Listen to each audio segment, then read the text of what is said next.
What's up, everyone? Tara Roberts here with Win Daily, and we're talking NFL player props for Underdog for week 5. Before I dive in, like this video, subscribe to the channel, and most importantly, check out the description below for a link to sign up to play on Underdog. 100% deposit match up to $100. Now let's talk props. For our first two picks, we are going to look at the Colts-Titans game. Last week was rough for my picks, and the Titans game played a big role in that. I overestimated Joe Burrow's ability to overcome his injury and attack the Titans secondary, so everything in that game went exact opposite of what I thought was going to happen. But I am committed to the process and going back to targeting the Titans defense. Anthony Richardson's passing yards is at 204 and a half. I want the over on that. We don't have a big sample size to go off with Richardson. He had a 223 passing yard game in week 1 against Jacksonville. In week 2, he got a concussion that he was out in week 3. And in week 4, he had 200 passing yards against the Rams, a defense that has been pretty strong against the pass this season. 204 and a half doesn't really seem like an aggressive line given the matchup. And while we were picking the over on Richardson's passing yards, let's correlate it with his wide receiver 1, Michael Pittman Jr. Last week was a big disappointment. Pittman had just 1 reception on 15 yards. But we talked about the fact that the Rams defense has been really strong against the pass. And even though Richardson hit 200 yards, he completed just 11 passes. Outside of last week, Pittman has had a minimum of 8 receptions and 56 yards in every game this season. His receiving yards line is at 57 and a half, slightly over that minimum, but I still like the over on it.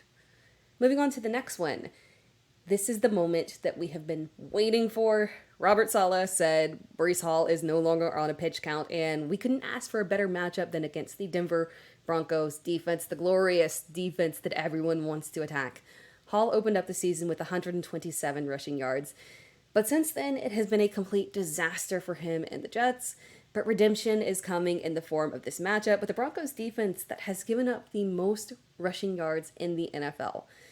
And while a giant chunk of those rushing yards did come against Miami running backs, the Broncos defense has consistently struggled against the run, giving up over 100 yards to Khalil Herbert last week.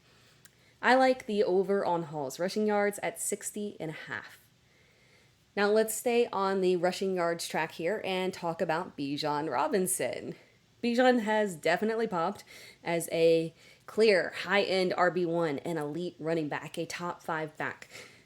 But it hasn't been all sunshine and roses. He's had 2 games over 200 yards, so that's fantastic. The only bad game was against a Detroit defense that we're quickly discovering is actually a no-go in terms of defensive matchups. But a team that has typically been a full go is the Houston Texans.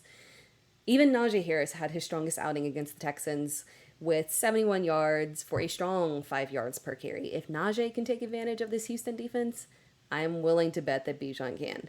His rushing yards prop is set at 78 and a half, and I think that's fairly reasonable. The Falcons are coming off a loss to the Jags where Desmond Ridder threw 2 interceptions.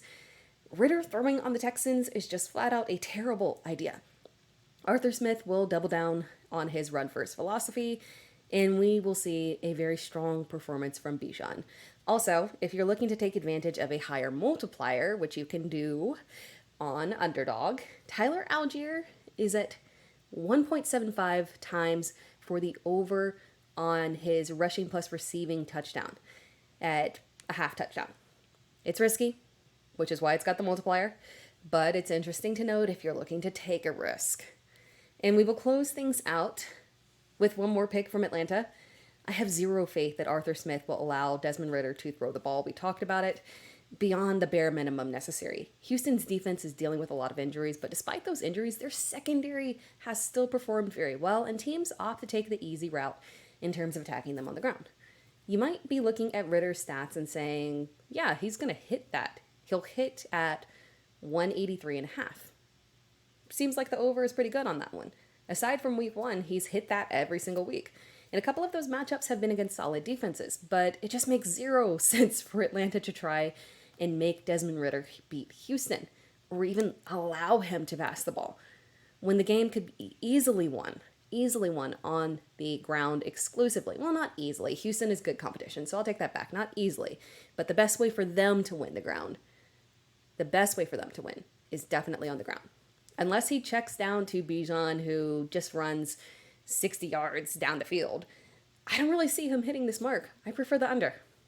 And that wraps things up. Thank you for watching the video. Be sure to like this video and subscribe to the channel. And most importantly, remember to sign up to play on Underdog.